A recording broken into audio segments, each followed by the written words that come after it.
Shri Surabhi diary ഫാംസിൻ്റെ മറ്റൊരു വീഡിയോയിലേക്ക് ഏവർക്കും സ്വാഗതം. എല്ലാവിധ പാലുൽപ്പന്നങ്ങളുടെ ആവശ്യത്തിനും കോൺടാക്റ്റ് ചെയ്യുക ശ്രീ സുരഭി ഡയറി ഫാംസ്.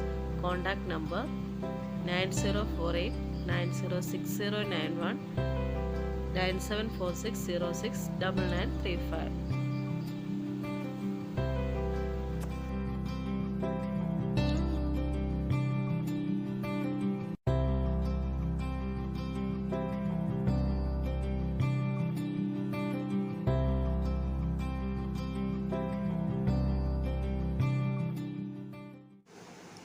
കാലിത്തീറ്റയുടെ ക്രമാതീതമായ വിലവർധനവും കാലാവസ്ഥാ വ്യതിയാനങ്ങളും ക്ഷീരമേഖലയിൽ നിന്ന് കർഷകരെ പിന്നോട്ട് വലിക്കുന്ന ഈ കാലഘട്ടത്തിൽ തീറ്റപ്പുൽ കൃഷിയുടെ പ്രാധാന്യം എടുത്തു പറയേണ്ട ഒന്ന് തന്നെയാണ്.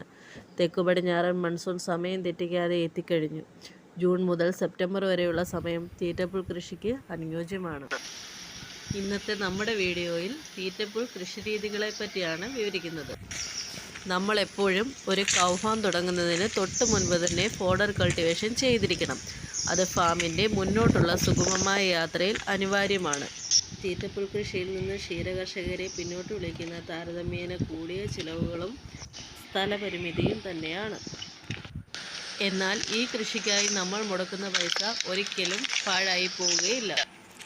സക്സസ്ഫുൾ ആകാൻ ആഗ്രഹിക്കുന്ന ഓരോ ക്ഷീരകർഷകരും പശുവിൻ്റെ ആരോഗ്യകാര്യത്തിൽ വളരെയധികം ശ്രദ്ധാലുക്കളായിരിക്കണം.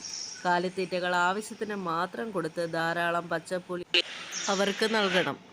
തീറ്റപ്പുൽ കൃഷിക്കായി എപ്പോഴും നീർവാഴ്ചയുള്ള നല്ല ഗുണമേന്മയുള്ള മണ്ണ് തന്നെ തിരഞ്ഞെടുക്കും. ആദ്യമായി തന്നെ മണ്ണ് നന്നായി ഇളക്കി കൊടുക്കുക. അതിനൊരു JCB നമുക്ക് കമ്പുകൾ ശേഖരിക്കുക എന്നുള്ളതാണ് അടുത്ത ജോലി. CO5 അല്ലെങ്കിൽ സൂപ്പർ നേപ്പിയർ തന്നെയായിരിക്കും എപ്പോഴും നല്ല ഈൽഡ് നൽകുന്നത്.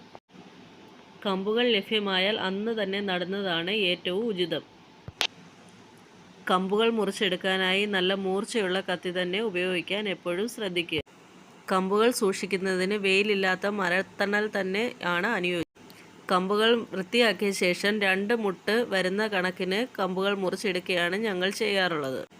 കമ്പ് മുറിക്കുമ്പോൾ അറ്റം ചതഞ്ഞു പോകാതിരിക്കാൻ വേണ്ടിയാണ് മൂർച്ചയുള്ള പിച്ചാത്തിയോ കത്തിയോ എന്തെങ്കിലും എടുക്കണമെന്ന് ആദ്യം തന്നെ. നടുന്നതിന് മുമ്പായി മണ്ണിൽ നന്നായി ചാണകപ്പൊടി ചേർത്ത് ഒരു തടത്തിൽ 3 അല്ലെങ്കിൽ 4 തണ്ട് ഇട്ട് കൊടുക്കുക.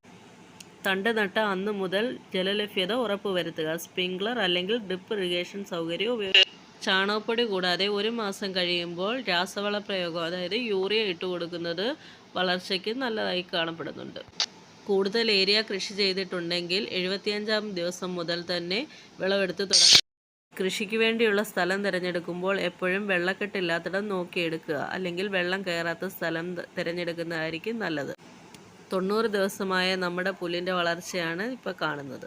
ഒരു ചുവട്ടിൽ നിന്ന് തന്നെ 20 കിലോയിൽ കൂടുതൽ ഈൽഡ് ഞങ്ങൾക്ക് ലഭിച്ചിരുന്നു. 1.5 ഏക്കറോളം സ്ഥലത്ത് സൂപ്പർ നേപ്പിയർ ആണ് നമ്മൾ കൃഷി ചെയ്തിരിക്കുന്നത്. കുറച്ച് സ്ഥലത്ത് CO5 കൃഷി ചെയ്തിട്ടുണ്ട്.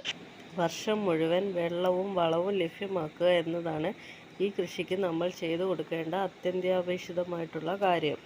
അങ്ങനെ ചെയ്യുന്ന പക്ഷം നല്ല ഈൽഡ് ലഭിക്കുന്നതാണ്. രാസവളത്തിനും ജൈവവളത്തിനും പുറമെ ചാണക സ്ലറിയും നമ്മൾ കൊണ്ടൊഴിച്ചു കൊടുക്കാറുണ്ട്. ഈ വീഡിയോയിൽ നിന്ന് തന്നെ നമുക്ക് നന്നായി കാണാൻ പറ്റും നമുക്ക് എന്തോരം ഈൽഡ് കിട്ടിയിട്ടുണ്ട്. സൂപ്പർ നേപ്പിയർ ആണ് നമ്മളിപ്പോൾ കണ്ടുകൊണ്ടിരിക്കുന്നത്. ഒരു ചുവട്ടിൽ നിന്ന് 20 കിലോയിൽ കൂടുതൽ കിട്ടിയിട്ടുണ്ട്. തീറ്റപ്പുൽ കൃഷി വിളവെടുക്കുമ്പോഴേക്കും തണ്ട് വെട്ടുന്നവർ നന്നായി താഴ്ത്തി വെട്ടുക. എന്നാലേ വേര് പടലത്തിൽ നിന്നും പുതിയ ചിനപ്പുകൾ വരികയുള്ളൂ. അങ്ങനെ നന്നായി വേണ്ട രീതിയിൽ വെട്ടിക്കൊടുത്താൽ ഒരു ചുവട്ടിൽ നിന്ന് 75 മുതൽ 100 ചിനപ്പുകൾ വരെ കിട്ടും.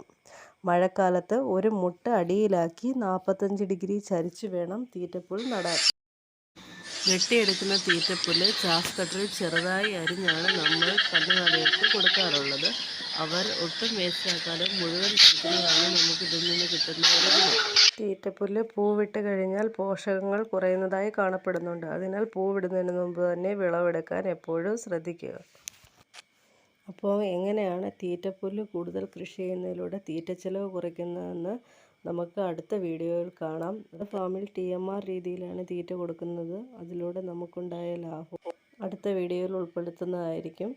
Thanks for watching my YouTube channel. Please like, share and subscribe my YouTube channel. Thank you.